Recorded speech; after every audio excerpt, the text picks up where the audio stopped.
i aften. Hvorfor lige det? Jamen, det har vi da, fordi man bliver jo aldrig for gammel til romantik. Vi holder valentinsdag hver dag. Og der laves jo fremragende tv for eksempel, eller for den sags skyld kunst, der netop handler om de små steder i København. Og så skal vi netop til et af de små steder i København, hvor tatoveringer er populære som aldrig før. Det blev tid til ugens anmeldelse.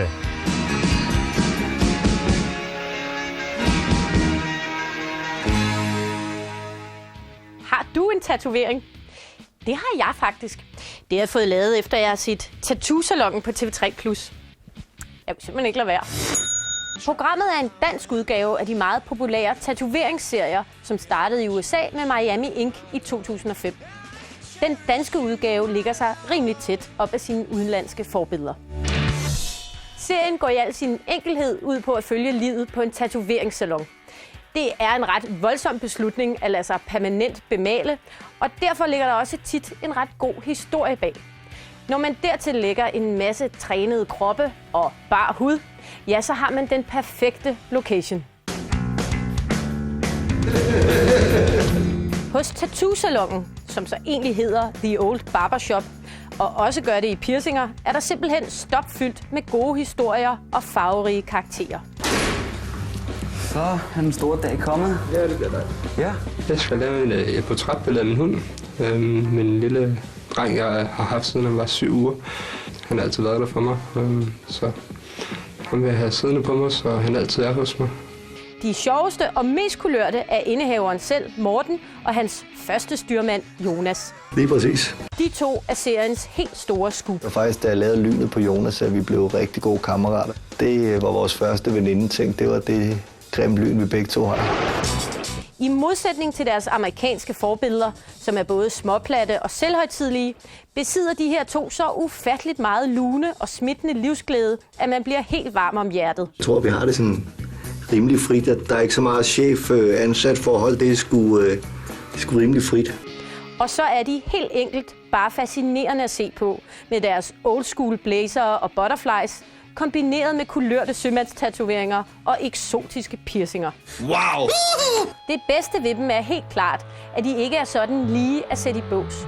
På trods af deres ekstreme ydre, går de gerne hen på Claus Riskærs stamcafé, Café Victor, og Morten bor stille og roligt nord for byen i Hundested med kone og 2 børn. Udover de to møder vi også resten af personalet. Der er blandt andet tatovøren Christian, en ret så uimponeret, meget afslappet fyr, der har specialiseret sig i portrætter. Christian er jo muligt den dygtigste tegner i Danmark. Jeg har aldrig set nogen, der kan tegne som Christian. Der er den lidt indelukkede rumæner Valentin. Valentin, han er fra Rumænien, men har arbejdet mange år i Storbritannien. Han er lynende hurtig og knivskarp. Og i afsnit 2 bliver der ansat en kvinde. Smukke Maria, der skal prøve at begå sig i den her drengerøvsverden. Jeg hedder Maria, og jeg er 24 år, og jeg er tatovør og kunstner. Det er meget svært at komme ind i den her branche, så lige så snart at vi ligesom kan spotte godt talent, jamen så gør vi alt for at udvikle det, og det har vi kunnet se her. Salongens kunder viser sig at være alt fra mærkelige nykristne til hundeelskere og sideshow-freaks. Min fremtidige plan med min y-tatovering, det er, at den skal skæres op. Og så kødstrimlerne, det skal gemmes, og så skal det strækkes ud i en plakat og hænges op. Det er en fed idé. Det er en sjov idé. Og så er der selvfølgelig en lindstrøm af mere eller mindre kendte. Første gang, da David han havde aftalt en tid, så kom han ind i butikken, og jeg havde set ham i Paradise Hotel. Og jeg sagde, det skulle ham der Paradise David der. Jeg sagde, nej, det er Pige David. Det skulle undre mig meget, hvis alle de her kendte mennesker tilfældigvis bare dukker op af sig selv. Men det er sådan set også underordnet. Det fungerer i hvert fald fint, både med og uden kendte på briksen. For serien er fortalt med stor veloplagthed og overskud i produktionen.